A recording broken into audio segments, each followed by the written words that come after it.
What's up, guys? This is Jess, and I have a very special guest today. I am here with perhaps one of the few remaining cast members on Vanderpump Rules who is coming out smelling like a rose 8 seasons later. Guys, we have Ariana Madix with us. Hi. How are you tonight? Good. I'm good. I'm smelling like a rose. I don't know about that. Listen, we're talking about a galaxy of is it 19 cast members now? Yeah, it actually is 19 cast members now. Many of whom have committed unforgivable sins. I mean, But we forgive them, right? Yeah. I mean, I'm being facetious, but you really are the one who, particularly when I'm like watching your confessionals, you are the one that I consistently am like, yeah, that makes sense. Oh, well, I appreciate you saying that. I mean, there are definitely people who watch the show and think like, oh God, will she ever shut up? But I mean, I'm happy to hear that. What has been something that you received a lot of criticism for that you've said? Well, I mean, in general, I've had people say that I'm just like boring, which I'm like, well, I feel like the only people who find things boring are boring themselves. Also, I find, the human experience is quite interesting, so I can't imagine saying that. But I guess also if you're used to watching like crazy reality TV, then sure, fine, maybe I am. But I've also had general criticism of just like people put thoughts, you know how someone will say like, don't put words in my mouth. Mm-hmm. People will put thoughts in my head. People will say, you think this or you think that. And I'm like, I don't think any of those things. Like what?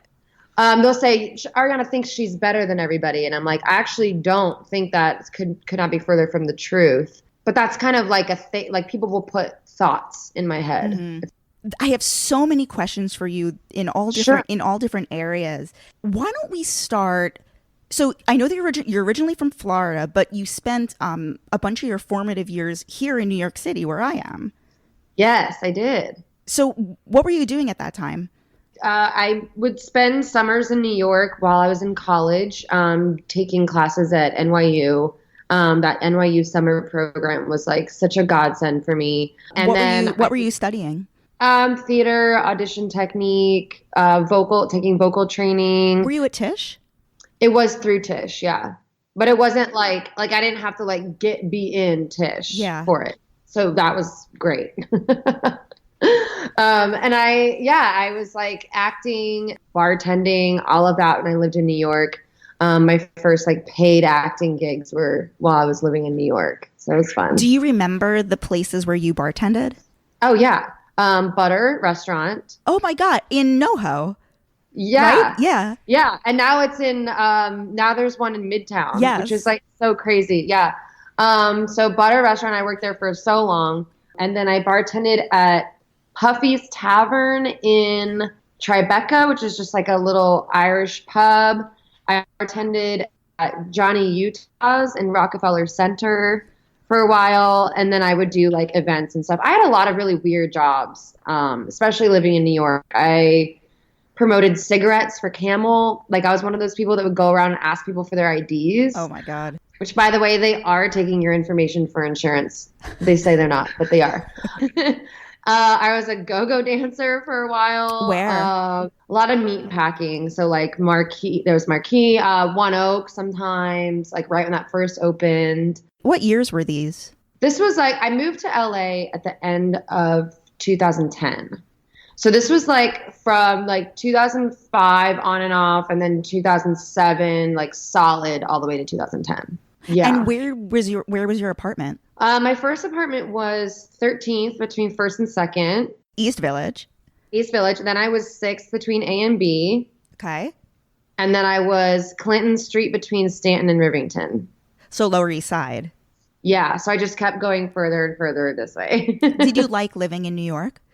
I loved it. I loved it so much. That was the hardest thing about moving to LA is that, I mean, whenever someone's new to LA, everyone always says, trust me and give it time. And it took me a lot longer than most because I really did love living in New York. And the reason I moved to LA was just, opportunity and cost of living being slightly lower. And so when I first moved, I didn't feel like I was maybe ready to. So I was holding on to that, like, well, I moved from New York thing for quite a while, like 3 years. They say that New York is horrible fun, and LA is boring paradise. That yeah, that makes a lot of sense, actually. Right, because it's so difficult. Just like the weather is punishing. It's just like punishing fun here. Yeah, like I'm like right now it's blue skies, like 70 degrees out. So did you move out to LA with friends? I moved out here by myself. Oh, wow. But I had a friend, like one of my dearest friends. She had moved we were like besties in New York together. She moved to San Francisco maybe like a year and a half before. And then we both decided to move to LA at the same time. So like I moved from New York by myself, but then she met me down here and then we lived together for our first year. And when you first moved to LA, what neighborhood did you settle on? Los Feliz, East Side. Oh. I'm an East Side girl. Oh, nice. So were you living in Los Feliz at that time right when you started on the show? No, I had moved to Silver Lake at that point when I started on the show. Oh, but still East Side. But still East Side. Yeah. Very much East Side. And I only really moved, I didn't like hang out in West Hollywood. I worked in Beverly Hills at Villa Blanca, of course, and then like working at SUR, that's in West Hollywood. So I would like, drive out there for work. But it wasn't really like where I like to hang out. Like I kind of had like all my friends were on the East Side and everything. And so when Tom and we were together for about a year before I moved out, my beautiful, I loved my Silver Lake bungalow so much. And then the landlord decided we want to do major renovations. And they like destroyed all of my garden outside doing their renovations. And like they were redoing the siding. And so like stuff was falling off my walls while they were working on it. It was awful. Mm-hmm. So about a year into our relationship, I moved in with Tom. And then, I was not happy living in West Hollywood. So you're living in Silver Lake or Los Feliz, Silver Lake area, and you want to get a job just to make money, and you were pursuing like an acting career. And I know that you dabble in comedy as well, right? Yeah, comedic acting, yeah. Comedic acting. Oh, so you weren't like part of UCB or anything like that? No, I've taken classes at UCB, but I wasn't doing, I don't do like live stand-up or anything like that. But definitely like the sketch world. Yeah, and I moved to LA for TV. That was like the big thing I moved to LA for. The dream job would just to be like get a role on a comedy show, on a series? Yeah, that was the dream job. That was the goal. When I was younger, growing up, my goal was Broadway. And that was a big reason why I moved to New York is musical theater. And then I kind of realized that you can't really break into musical theater in the same way that you can't really break into TV without having what they call a name, mm-hmm. Or like a following or whatever. So then that's when I was like, well, if I'm going to do Broadway, I'm going to have to do TV because people are going to have to know who I am before they care. Right. So I went to LA and I started trying to, break into TV and stuff like that. So who put the idea in your head, or rather, like, how was it this twist of fate that you wind up getting a job bartending at Lisa Vanderpump's restaurant, Villa Blanca? Okay, so one of my friends who advised me to move to LA, I had like two friends who lived in LA that I met working on a project living in New York. And they were like, you need to come out. And they were like, we'll give you all the advice we can. And one of them had a manager, like a acting entertainment manager. And his office happened to be above Villa Blanca. And he was like, I went to my manager's office yesterday and I saw that they were hiring at this place downstairs. I know you just moved here and you bartend. Like, do you want to? And I also was like cocktail waitressing at a comedy club, and it was hell on earth. So it was like, yes, please. I would love a bartending job. What was the comedy club that you worked at? The Laugh Factory. Oh, okay. Yeah, it was not fun. Like crouching down in the middle of an audience in the middle, like take their order in the middle of a set. Yeah. Yeah, like try to whisper because you don't want to like, it's, oh my gosh, it's very awkward. It's not fun. So I was like, yeah, so I interviewed there, and that's when I got hired as a, I felt like I was definitely qualified to bartend there, and started working there, making friends, made friends with, everybody at Villa Blanca was really good friends. That's the thing about like, SUR was where the crazy drama was, and Villa Blanca was like where everybody was just hanging out. We were all friends. We all just loved each other. And I didn't know that there was a Housewives of Beverly Hills. How's that possible? I don't. I knew that there was like, okay, so like Desperate Housewives, the like scripted show. And then I knew that there was one Real Housewives, which I guess was like the OC. I was completely unaware that they had then started doing other cities. Wow. And so I was bartending one day, and somebody came up and was like, can you sign this release in case you're in the background? I was like, in the background of what? What are we doing? Also, normally people get paid for that. So what's going on? And they were like, well, what's for Housewives? And I was like, oh, Orange County Housewives. And they were like, no. Lisa Vanderpump, she's the owner of this restaurant. I was completely unaware of that. Are you background in an episode of Real Housewives of Beverly Hills? I'm sure I'm on the cutting room floor background of a few of them, just from I'm in the nature of how much they film. But I'm definitely in the background of one of the parties they had. I remember like someone tagged me in it once. It's like me and Tom are bartending at this party, and I remember everyone had to wear angel wings, and yeah. That's amazing. Yeah. You should try and find that and like screen grab it. That if we can, we should try and find that exact episode, because that's like a piece of that is Bravo history. Right. And we're like standing there, like putting, garnishing drinks and stuff. Yeah. So who is the cast of characters that you were working with at Villa Blanca at that time? Well, Sheena, Tom Sandoval, and then Pandora, Lisa's daughter Pandora, her husband Jason, Jenna Willis, who is like a great personal trainer. You probably see her on like Lala's Instagram a lot. She's really good friends with Lala. Tina McDowell, who was on the first season of Vanderpump Rules. Love her so much. There's like a whole crew. It's actually so funny because we actually just started a Villa Blanca crew group text. You did? Yeah, there's like so many people in it, and we're like trying to find like a time to have like a reunion. We're gonna have like a big Villa Blanca reunion. That's soon. Fun. That's nice. Yeah. So for the first time I remember seeing you on Vanderpump Rules is that scene where it must have been the very beginning of season 2. You are basically introduced through Sheena, where you say you're basically throwing some shade at Kristen. Like basically she was like jealous of you because you were going to be transferring over to SUR. And is that kind of the way it all kicked off? No, well, that was actually filmed after the season 2 finale and then put out of order. You're kidding me. That's why we were so bitchy. Because we knew about the Kristen and Jax thing. So we were like being bitchy on purpose because we were so pissed. So why did they okay, so let me piece this together. So I think they just wanted to introduce, but then they ran out of time in the filming schedule. Got it. And so it got thrown in at the end. But then we were like in the mindset of the end, as opposed to being in the mindset of like, oh, I'm actually about to start at SUR, you know? So we were being like, we were pissed because all of that stuff had just happened like the night before. So that was crazy. Wow. But yeah.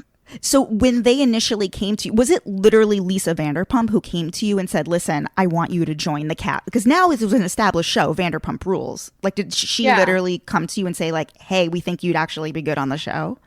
No, I don't think Lisa definitely didn't talk to me off camera about that. It was more a thing of over season 2 and even a little bit season 1.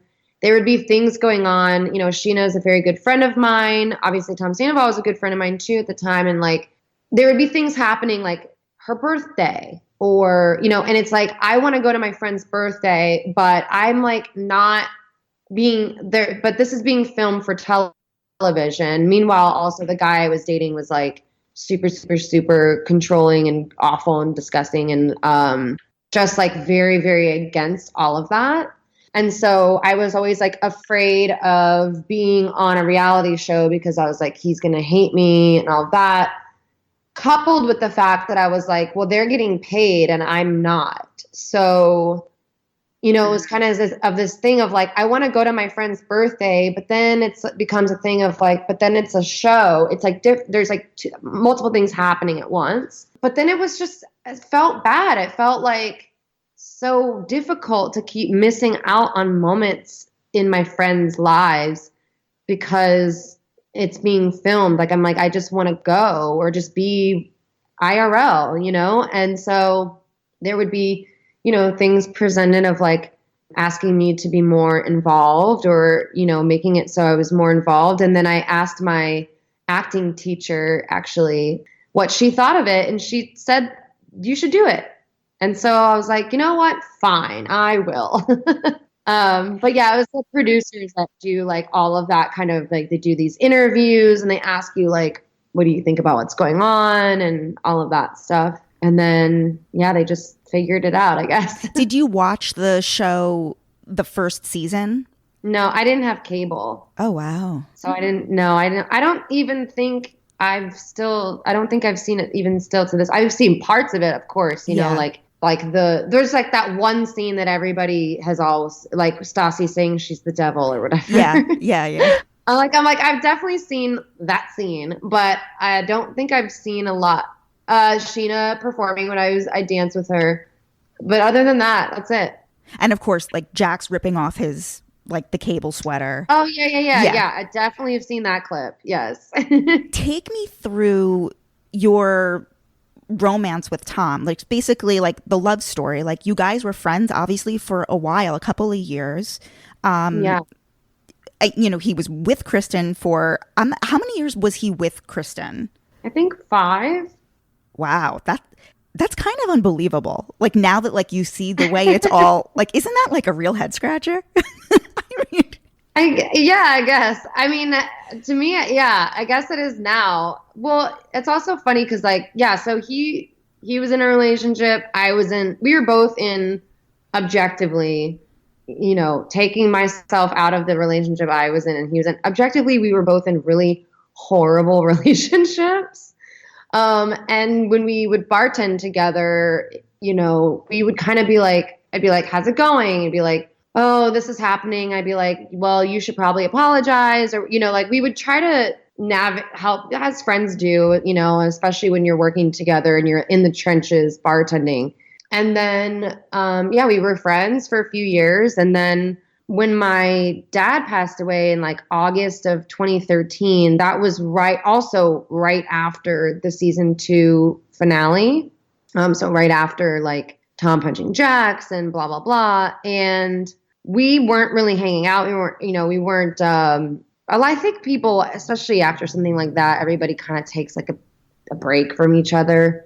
Most of the time, like when we stop filming, people kind of tend to keep to themselves a little bit, kind of recuperate from filming. Season 2 of Vanderpump Rules is like a Shakespearean tragedy. Like I think it is one of the greatest seasons of television, scripted or reality, like period. It's insanity. Right? Yeah. No, it is good TV. I mean, it was pretty brutal in real life. But I feel like whenever it's really brutal in real life, it's kind of going to be great TV. But yeah, so I was over at Sheena's house, her apartment with her and her then, I think, fiance. Yeah, they were only engaged at that point with her and Shay. And Shay was like, oh, Tom Sandoval's going to come over and pick up an amp for me. We were like, okay, cool. And then, you know, we kind of like hung out a little bit and I kept getting phone calls. Basically, my dad passed away that night. Oh, wow. Yeah. And then he was such a good friend to me, like in that moment, like in that night, that with Sheena and Shay who drove all the way from West Hollywood to Silver Lake to pick up my dog and bring her over just to like, so I could just have her with me. I just kind of like was like, wow, Tom is like a really good friend. And it was kind of like from that point forward, just like as friends, that I was like, nobody's going to fucking talk shit about this guy because he would fucking do anything for the people he cares about. And then fast forward to like mid-November, I'm single. He's single. I guess maybe it was December actually. He hits me up. Oh, what are you up to? And I was like on a date because after my dad died, I kind of was just like, I'm going to say yes to everything. I just feel like I was single at that. I had just become single out of this awful, horrible relationship. I was finally like definitely done with that. And I felt like I needed to just start saying yes to things, see where it takes me. I'm on a date with somebody. Tom hits me up like, what are you doing? And I was like, this date's I'm kind of over it. So I was like, yeah, I'll come meet up with you guys. It was like him and a few friends or whatever. And then I meet up and he's like definitely like different. Like something was different. Mm-hmm. It was definitely seemed like was less of like just come hang out with like a bunch of friends. All of a sudden it was like kind of had a different vibe. And that's when I kind of started to think like, is he putting the moves on here a little bit?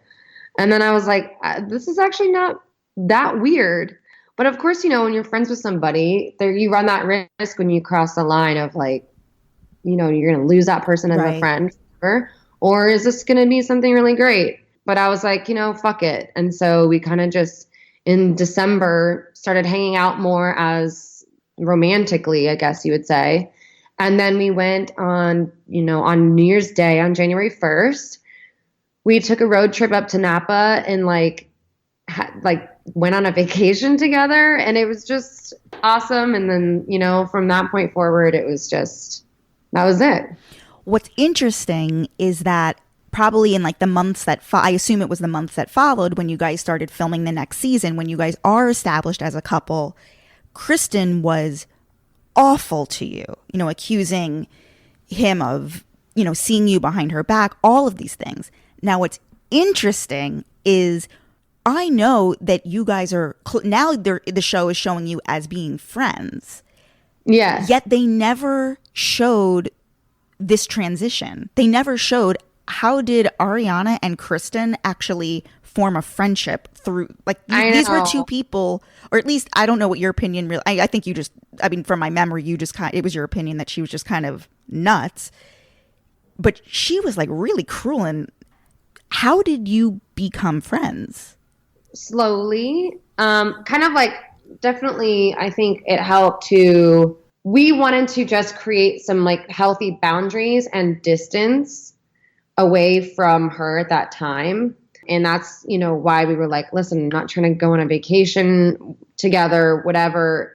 It was like definitely a couple years, 2 or 3 years later, where, especially with Brittany, when Brittany came into the picture and we all loved her so much, it's almost like Brittany kind of brought us all together in a sense. And then we were able to be around each other and get to know each other outside of all of that other stuff. So like going to Vegas for Brittany's birthday one year, it's like we're all hanging out together, but you're getting to see like, what am I like when we go out and hang out? What are you like? Because like before that, I was like, they don't know me. They don't know what I'm like with my friends. And I don't know necessarily what they're like with their friends. I only know this other side. It was all within the context of Tom. You had to almost like remove that and have it just be like a girl's thing. Yeah. With Brittany. Yeah. Yeah. Yeah. And like the context of like just SUR and all of that, and the conflict. Did the show ever, is it something that you guys filmed, or did the cameras film that and just not air it? Some of it. There's some of it that definitely was off camera when we were not filming. Mm-hmm. And then there's some that definitely ended up on the cutting room floor. It was the beginning of really building more of a rapport and just making some normalcy out of everything. I'm just thinking about all the different cast members over time, how, like Lala and James were, I think people forget, like they were like new additions. Like they're so like canon now that like it's hard, you almost forget. But Faith is an interesting one to study because they did try to bring her in as a cast member. And I guess in the end, they didn't wind up picking up her contract. Like she was there for a season. I think it was the one where Jack stole the sunglasses. She dated Max, Vanderpump's son. Yeah, when we went to Hawaii, yeah. And she was on that one season. And then maybe it was like a year or two later that it was the whole season with Jax and Brittany and like he had cheated. Yeah. Why wasn't she present during that season, considering it was about her? Like, do you have any insight? I think she was already off. She was already, I think, not going to be involved. But then because of this like giant thing that happened, she was involved in that moment. But I think there was never, I don't think, any intention of her being on that particular season, I think, already. And I don't think that that's anything because of her. I think I know she was working at SUR for a while and then she quit working at SUR when we weren't filming. And I think that they I don't know, they were very, if you're not working at SUR, it's kind of like hard for them to figure out how you fit into everybody and like what's going on. I think obviously now that's evolving a little bit out of that. But for a long time, that was definitely like the thing. Yeah. Lala and Randall have a podcast now, and I bring it up only because Lala said that she was really excited for this new season, the current season, to air. And then once it started airing, she quickly, like the feelings of excitement just like quickly dissipated. And I think she was ultimately disappointed. And I think that has to do just with the amount of screen time and overall general time that's being spent on a slew of new cast members that me as a viewer, it's very hard to even like keep the names straight because like even now in like 5th episode that's airing, they'll still introduce new cast members. I'd like to hear your view. Well, I can't share that like excitement for this season to air. I can't relate to that. I dread the season airing. But I'm close with a lot of the new cast, and so I am excited for them to be a part of the show. But I do see how it can be jarring. Like I watched the first 2 episodes, and I did feel like it was kind of jarring the way it was going back and forth. But I think that might change because they will all start interacting more. Okay. Because I have always I've been friends with Danica for years. And Dana, I mean, I just met her and at that point, she's one of my very good friends now. I'm like friends with all of these people. So I'm curious, you did see me and Sheena and Danica go to dinner together. So there was that, but I feel like it'll feel less weird once it starts to get more of like that interaction between old cast and new cast. I just hope that they keep that interaction genuine because, me and Sheena, we're friends with Danica. We know Dana. We know like Max and Brett, like all of them. I just hope it doesn't start to become a thing where it's just like, we're going to put these 2 random people together that we've never hung out and they're not friends just because we feel like we need to involve them more. I can't imagine that happening. Our show is typically very real in that sense. But, I think that once everyone starts interacting more as around each other more, it'll be less weird. I remember last year there was before they, had found these, before they, I don't want to say cast these newcomers, but before they, decided on Dana, Max, Brett, and Danica. I know that there was some talk, kicked around of perhaps it should be 2 shows, basically one show following the OGs into their new lives, in the Valley and like everything that they're about to do, get either whether it's getting married or getting pregnant or buying homes, basically this sort of like more grown up version, but still following that initial cast of characters, having a separate show that is still centered on SUR. obviously they decided to just kind of meld the two together. Yeah, I don't know if that was something that was really going to happen. I mean, I can see how that could work. But also at the same time, it's like, well, then I want to be on both shows. Right. Because I'm with you know what I mean? Like, I don't want to have to be like, oh, now I don't get to hang out with Dana anymore because she's on that other show. Like, that would be so, I don't know. I wouldn't like that. Has Sheena spoken to you about the spinoff that she pitched to either Bravo or the production company? No. So she spoke about in an interview how when she was working in Vegas, she was doing that play. Oh. Mm-hmm. She pitched a show idea. She's like, you guys should, because supposedly all this crazy stuff was going on in Vegas. Oh, yeah. And she said, have it centered around me and follow the servers at Vanderpump Cocktail Garden. That actually makes... See, I don't know if did she actually pitch that? She said that she pitched it and like no one listened to her. That's what she said. I mean, I feel like that would have been very interesting. Right? Yeah. That would have been interesting. But I mean... At least it's just like an 8-episode mini, Well, yeah, in Vanderpump Cocktail Garden, there's a lot, and it's Vegas. Yeah, exactly. There's a lot going on in Vegas. Yeah. What was your reaction when, a couple weeks ago, the racist tweets were revealed when, whoever went digging back in the archives and, Max and Brett's tweets were exposed? It was a very hard week. Yeah. It was rough. It was rough on many levels. I know a lot of people have taken notice that in the very first episode, they had confessionals. And it was pretty much right after the first episode aired that these tweets were discovered, and their confessionals have all been pulled. Do you have any insight on that? I don't. I only see. So I haven't seen like 2 versions of an episode, so I don't know what the intention was literally like from the beginning. I can't speak on it. It does seem like with what happened with Leanne Locken this season with Dallas, like, are you aware of what happened with her? Kind of, yeah, vaguely. Basically, she was consistently throwing out racist remarks against a fellow cast member. And it continued, she really didn't apologize much through the reunion, and Andy kind of like threw down the gauntlet, and she is ostensibly fired.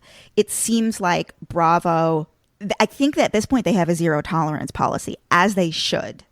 So I think the general feeling among fans is that, and I feel bad saying this because I know these people are your friends, but I want to just, I think it's interesting to talk about.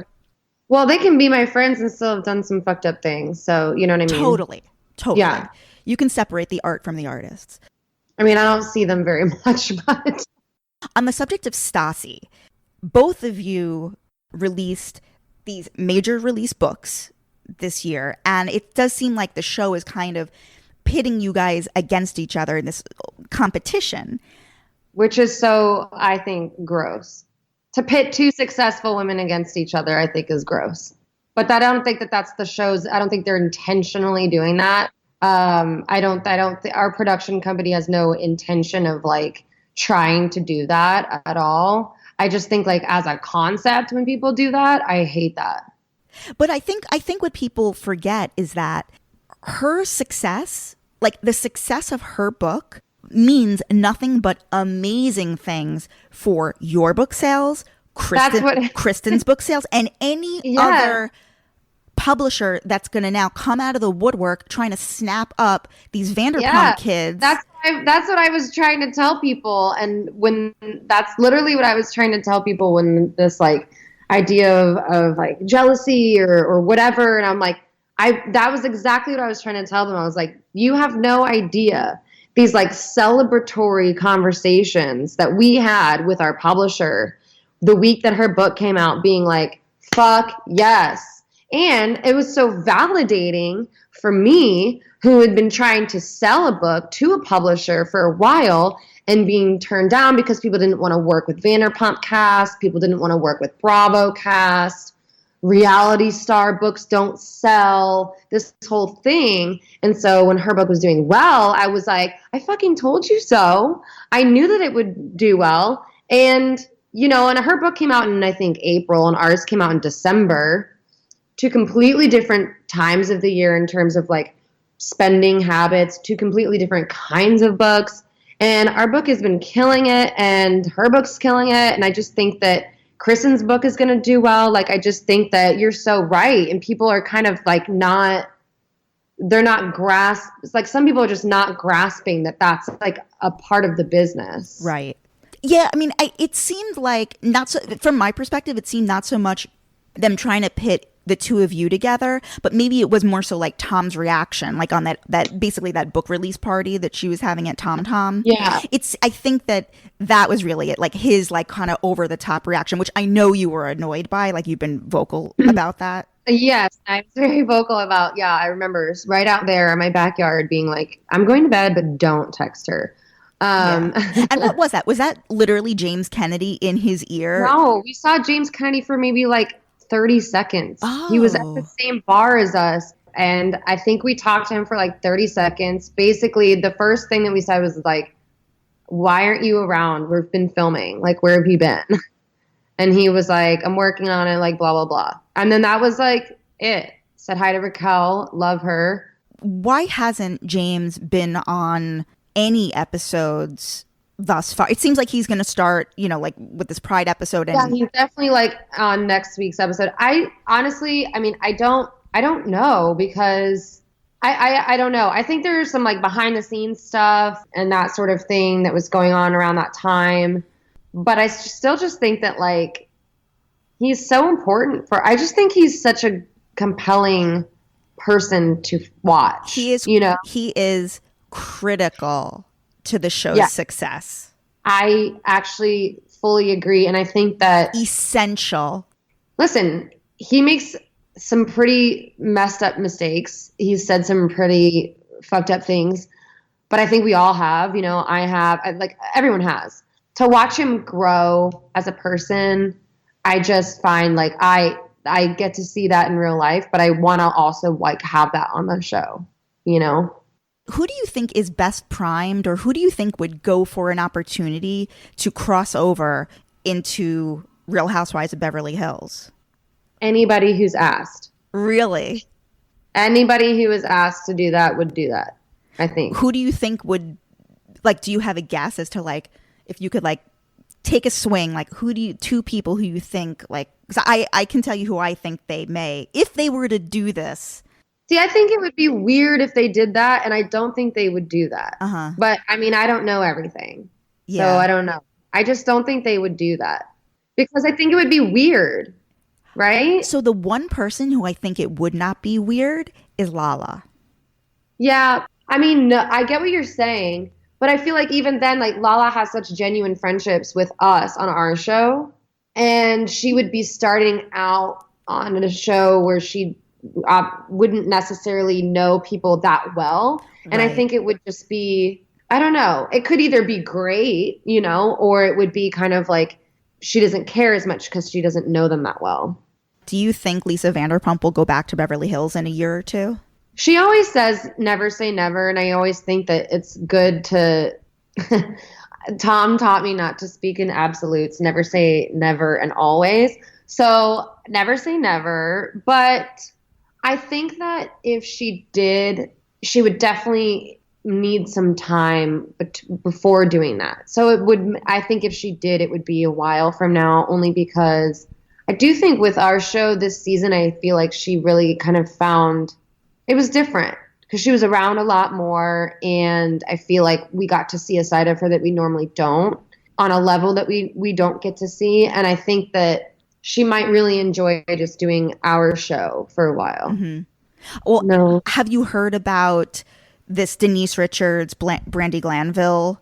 See, I saw that on Twitter, and then, I don't know. I guess it'll come out, right? On the show? I don't know. I think they are missing. Just the fact that there has not been a gay housewife, I think they are missing a treasure trove of opportunity that would land in their lap. That's fair. I mean, I really feel like if they can find the right person, a person who's like willing to share their life and like open up their friend group, and I think that it would like blow the whole thing wide open. That could be really interesting. I personally love Denise Richards. I find her to be like one of the sweetest people. Anytime I see her, she's just amazing. If she's happy, I'm happy, I guess. I know. Are you still really close with Sheena? Yeah. Yeah. So this is totally random. I was reading this week. I've been completely consumed by Jessica Simpson's book. And I've been reading all the like blurbs about it. It's crazy. I read all of the John Mayer stuff, like from the book, and it's like chapters of stuff. Basically, he was so manipulative, and in the end, I mean, like, spoiler alert, like basically he would continually break up with her like over like 10 times, and it was all because he was getting material for his Battle Studies album, which was the album that came out after Continuum. Yeah. Wow. And I was remembering that Sheena actually dated him back in the day. Has she, like, I just wonder, I know that she didn't have this crazy emotional thing the way Jessica Simpson did for years on and off, but I'm wondering, has she kind of said anything? Like, I'm so curious, like, what he was like with her, this like pattern of behavior. I actually don't know. That's a good question. I feel like I want to ask her that now. I want to be like, read this and tell me. The only like real conversation we ever had where his name was brought up was so long ago. It was probably like 8 years ago at this point. And we were talking about things a little bit more lighthearted. Mm-hmm. Our conversation where his name got brought up was more about like fun stuff. Okay. I get it. Yeah. I was curious.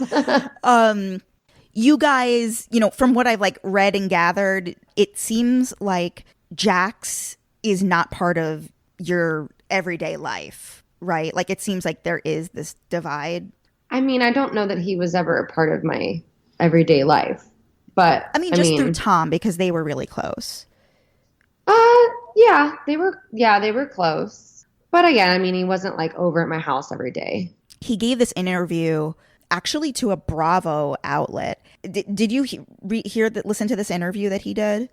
I did, actually. Somebody sent it to me and was like, go to 28 minutes. Yes, exactly. He came for you guys really hard. Like, he was throwing around a lot of accusations, saying that he doesn't understand your relationship, and again dwelling on the fact that you don't want to get married. Like, the plan is that you and Tom aren't going to get married, don't plan to have kids, and he just kept, it seems like he's projecting his childhood ideal of what it means to be a grown-up, which is to have like the white picket house and the kids, and the fact that the two of you aren't going to have that. In some way, it confuses him, and it obviously threatens him in some way. Otherwise, he wouldn't be saying 2 words about it. What was your reaction when your friend said, go to the 28-minute mark? I mean, I don't put a lot of credence into anything that he says in general. He also told somebody yesterday or the day before that he's known me for 15 years, which I haven't even lived in LA for 10. We've just established that you were in the East Village. Yeah. So, I don't really put a lot of weight into what he says about me or my relationship.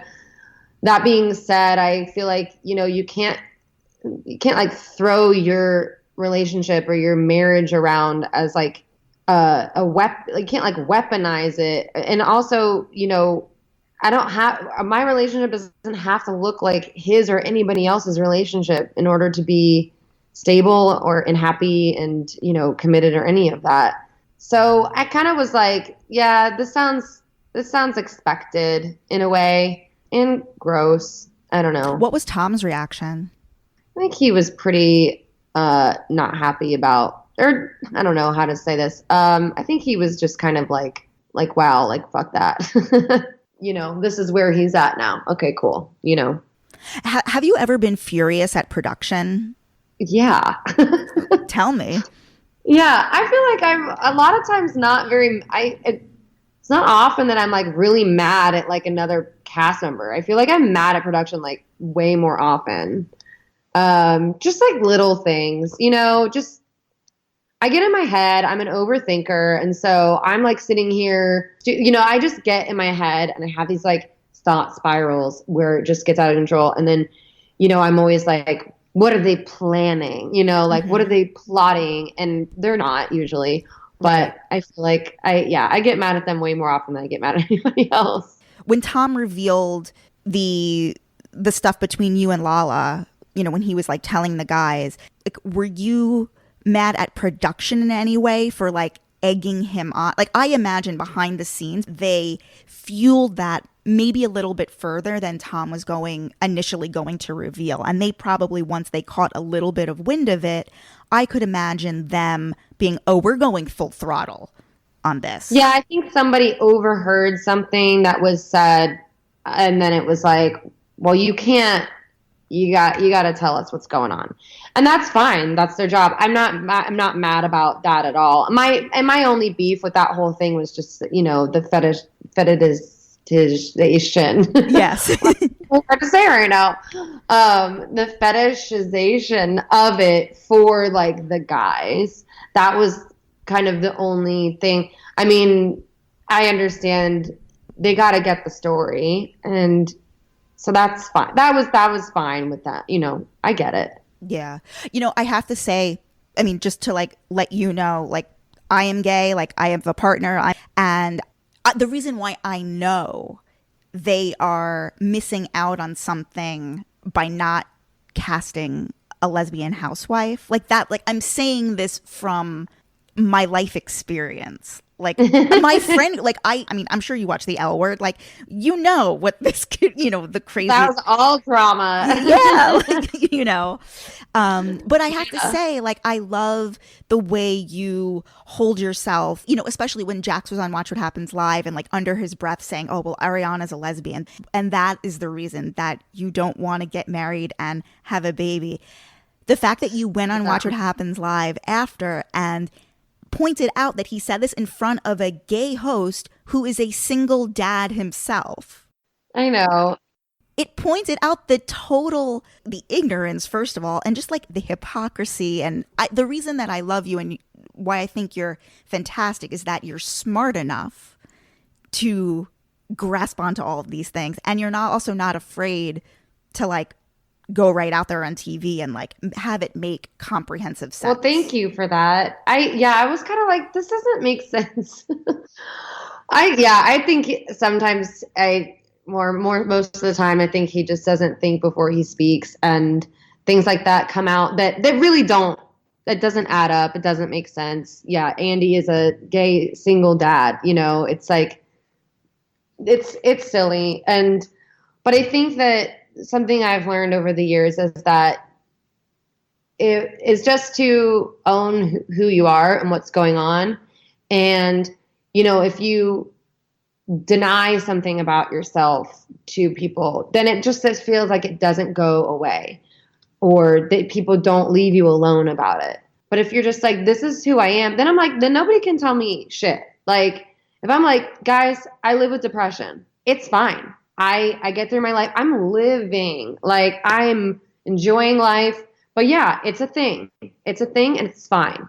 Then nobody can fucking come to me and tell me shit about, there's still so many stigmas when it comes to a lot of things, not just like mental health stigmas, but like, sexuality stigmas, like all of that. There's still so much of that. And it's just kind of like, yeah, that's me. And what? Got a problem? Right. You want to fight? Right. Tell me about your home buying process. I only know what it's like. Yeah, I mean, I don't know if you know anything about New York City real estate, but it is a fucking horror show in terms of, buying, the process of buying an apartment, hell, even renting an apartment. Oh my God, yeah. I saw they just got rid of that broker's fee thing though, so that's cool. Yeah. Tell me your personal experience. Like, what neighborhoods did you look in? Everything. Yeah, so our real estate agent is one of Tom's like best friends since they were in elementary school together. And when we talked about buying a house together, we knew that we were going to go with his friend Doug.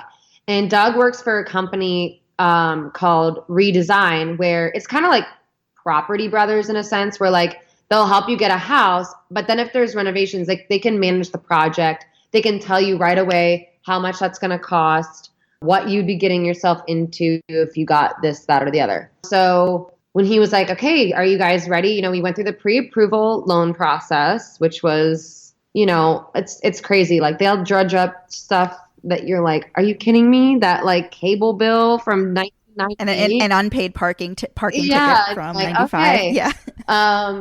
So crazy. So we went through the pre-approval process for the loan. Then we started looking around at houses, and we looked everywhere. We looked at houses. We started thinking 2,500 square feet is like, that's what we need. That's it. And we looked at a really cute house. It was so a lot of these hill houses, it's like, looks like, of course, like one story in the front, and then in the back, it's like, and this house was like, looked like we were in a tree house. It was so cool. Then we were looking around, we're like, this isn't going to function for us. So we were like, okay. Tom was like, I want a view. So we started looking at houses in the hills with views. Okay, well, a house in the hills is going to be like multi-level, smaller this way, but then stacked.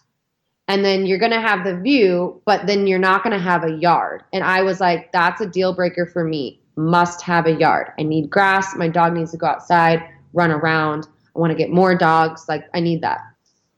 So yeah, we looked in the Hollywood Hills. We looked in like the Cahuenga Pass, Benedict Canyon. I went and looked at a house by myself once when Tom was busy, and it was like the tallest house, or the house all the way at the top hill, which was cool, but no. Then we looked at this like storybook house in Toluca Lake that was so beautiful and so cool, but it was already at like the top of our budget. And we kind of had this thing after we looked at like 20 or so houses where you walk in the house, you look in the bathroom, and you see a pedestal sink. And you know right away, this is a no. Because pedestal sink means no storage, nothing. And that also means that how much money to rip this one out and put in a new one. And that's money right away that I know we're spending without even looking at inspection, even getting inspection or anything. You are so right on the money with the pedestal sink. We hate a pedestal sink. We hate. Yeah. Oh my God. So yeah, that was like, we looked at that house, and it was older. It was built in the 1920s. It was so beautiful, but it was just so much. The brick around the pool was all going to have to be redone, and it's just not workable for us. So eventually, yeah, we just kept looking, and I think this was like the 28th, maybe 27th, 28th house we looked at was this one. And when we walked in, it has like on the outside this kind of like farmhouse, whatever. But then when you walked in, it was like the way that they did it, the way that so the guy who sold it to us was actually also the builder. And he was very picky about like who was getting this house and how much he would come down in price, because he like actually spent the time doing it. And it like lends itself to more of like a modern eclectic vibe, but it still has this like, it just works. And it's got the sliding, I'm like literally looking at it right now. It's got the sliding door that goes all the way open and then into the wall. So like you can basically have like an indoor outdoor giant living room. And we just automatically had black walls, accent walls, and like gold fixtures. And we're just like, this is it. Like, this is it. We looked at a few houses after that, and I was just kept saying like, what's going on with that other one though? Like, what's happening there? Because I don't want to, I love it so much. I don't want to like lose it. And so then, you know, we ended up putting in an offer, and then the escrow process begins, accept the offer, escrow process begins. And that is the most stressful and terrifying part of all of it. Escrow is hell on earth. Escrow is every day you get a phone call, and the phone call sounds like, we lost it. We lost the house. We lost it. And then you like fill out this form and you send this thing to this person. And then it's like, okay, we're back on. And then the next, it's like every day is like a mini heart attack until finally you like get the keys and you go to the notary and you thumbprint your paperwork and you sign all that shit. And you're like, oh my God, finally. Now it's ours. And then you're like, okay, now what do we do with all this space? How many rooms, like bedrooms, bathrooms do you guys have? We have 5 bedrooms and 5.5 bathrooms.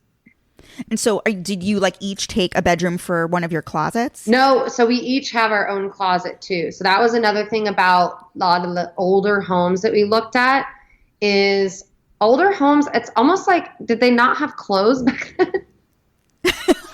Like there's no closets in these old houses. And I'm like, guys, I need a closet.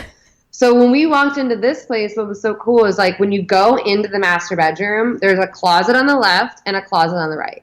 So how are you using the rest of the bedrooms? Like an office? We have a gym. Oh, yeah. nice. And then a guest room, like for people to come stay.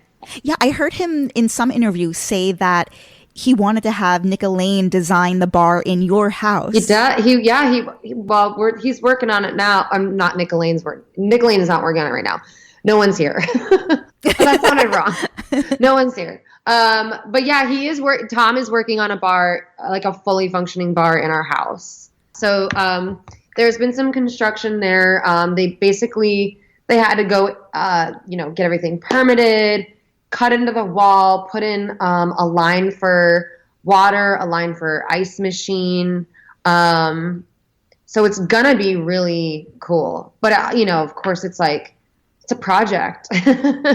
Yeah. Oh yeah. Home renovation is no joke. So I think it's so fun to I just imagine we'll live here for a very long time before we ever feel like, okay, we're done. I just think that we'll be continually being like, well, what if we did this? I like it. Ariana, you're the greatest. Thank you so much. Where can people find you online? Well, Ariana2525 on Twitter. On Instagram, you just add another 25. What is the 2525? It's my favorite number. It's my lucky number. And I got it. It was like my sports number. So when I played basketball and I played volleyball, it was my number. And the reason why I chose it is because it belonged to my all-time favorite basketball player, the Orlando Magic's first ever draft pick, and that is Nick Anderson. Got it. Yes. And look at you now. And look at me now. Just 25s everywhere. Thank you so much. Thank you. It was great chatting with you. You too. Bye. Bye. Bye.